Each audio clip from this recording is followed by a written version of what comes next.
Its beginnings go back to the year 41. By 1873, Buda, Buda, and Pest became what we know today as the capital of Hungary. I'm the NYC Traveler, and we're in Budapest.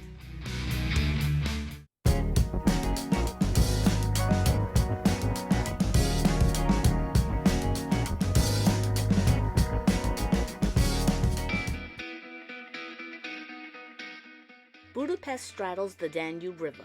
It's a port for many river cruises, and with good reason.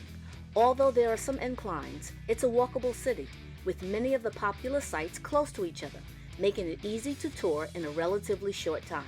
This makes Budapest a good choice as part of a multi-city tour of Europe. So, having relatively about 24 hours to stay in Budapest, this is what we saw.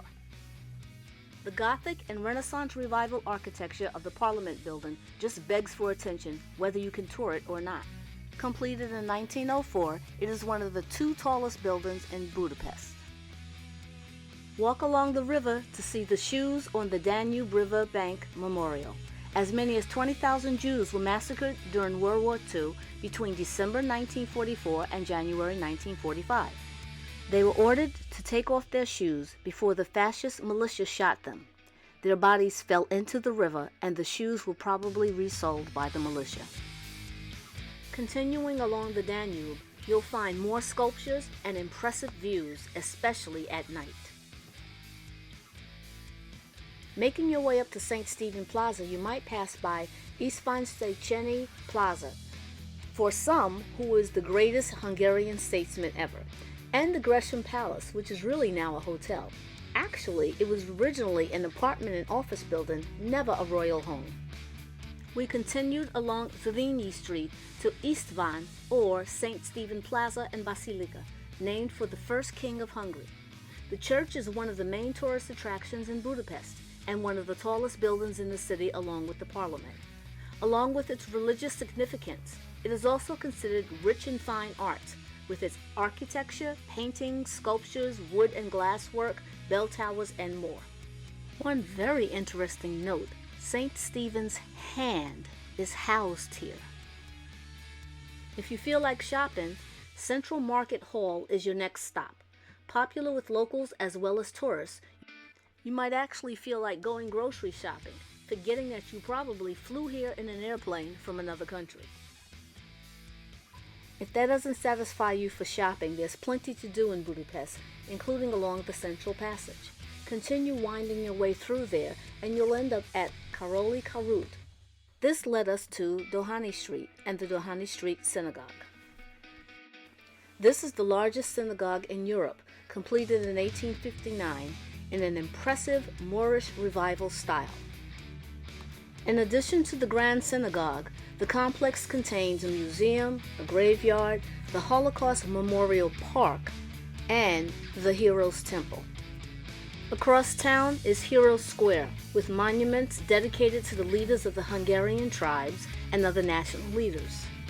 The statues feature 7 chieftains of the Magyars, which were the Hungarian tribes. Behind Heroes Square is the city park. There's lots to do here. A zoo, the Grand Circus, thermal baths, museums, a lake, and Buda Castle. Obviously, you could spend much more time on the Pest side, with museums, religious buildings, and streets to explore, not to mention restaurants. But we're headed to the Buda side. A scenic way to get to the other side is to walk across the Liberty Bridge, completed in 1896. You'll find yourself near the Gelet Baths, another one of Budapest's famous thermal baths. Then, head over to Gelet Hill Cave and the several parks that are interconnected. You'll need to make a decision whether to head up first or go into the cave. Inside is the Rock Chapel. First stop up the hill will be directly on top of the Rock Chapel cave. Through the park and up a hill is the Citadella, a fortress built in the 1850s. The walls of the fortress were demolished. On the site of the Citadella is Liberty Statue, originally erected to commemorate the Soviet liberation of Hungary from Nazi Germany. However, the meaning and inscriptions have now been changed through the years to reflect the transition from communism to democracy. Don't forget to enjoy the views.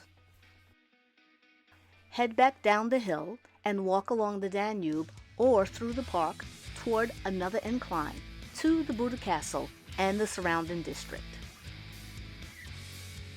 A former home to generations of royal families, the Buda Castle now houses the National Gallery and the History Museum.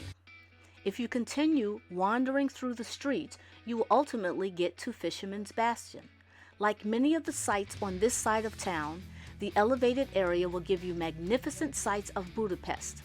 Although it might seem that you went a little ways from Buda Castle, this area is actually still part of the castle grounds. Alongside is Matthias Church, an extremely historic medieval church.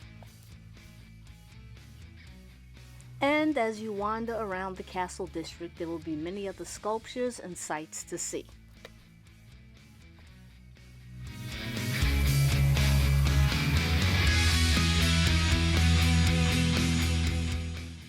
Back on the Pest side, we wandered around and just enjoyed the streets and the people we met.